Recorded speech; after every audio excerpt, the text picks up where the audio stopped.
ప్రభువు వారి రహస్య రాకడ తర్వాత ముద్రల తీర్పులు ప్రారంభమై అంత్యక్రీస్తు పాలన 7 సంవత్సరాల కాలం ఉంటుంది. ప్రకటన 6వ అధ్యాయం నుండి 8వ అధ్యాయం 5వ వచనం వరకు ముద్రల తీర్పులు చూచాము. తర్వాత బూరల తీర్పులు చూస్తూ ఉన్నాం. గత వీడియోలో 6వ బూర తీర్పును చదువుకున్నాము. నేడు కొంత వివరంగా ప్రకటన 9, 12 నుండి 21 వచనాలు చూద్దాం. 1. పక్షిరాజు మొదటి కేక అయ్యో అనేది 5వ బూర తీర్పును, మొదటి శ్రమను తెలిపితే, 2వ కేక అయ్యో అనేది 6వ బూర తీర్పును, 2వ శ్రమను తెలుపుతుంది. 2. 6వ దూత బూర ఊదినప్పుడు దేవుని ఎదుట ఉన్న సువర్ణ బలిపీఠము యొక్క కొమ్ముల నుండి ఒక స్వరము వచ్చింది. 3.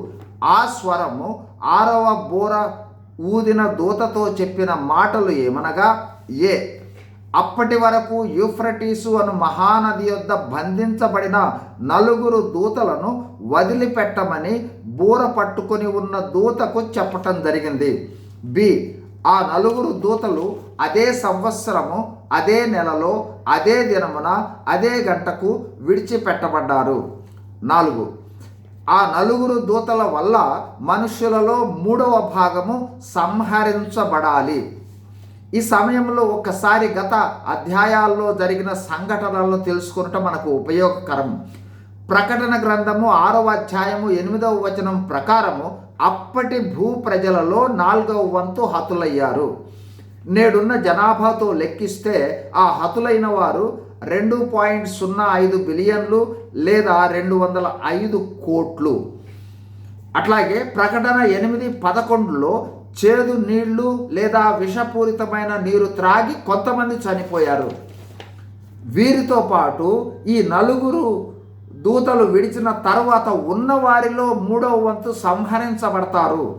వీరు 2.05 బిలియన్లు లేదా 205 కోట్లు.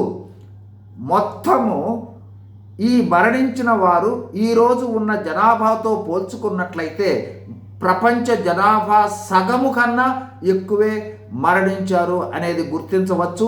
ఈ విషయాన్ని మరింత వివరంగా తర్వాత వీడియోలో చూద్దాం. God bless you. Thank you.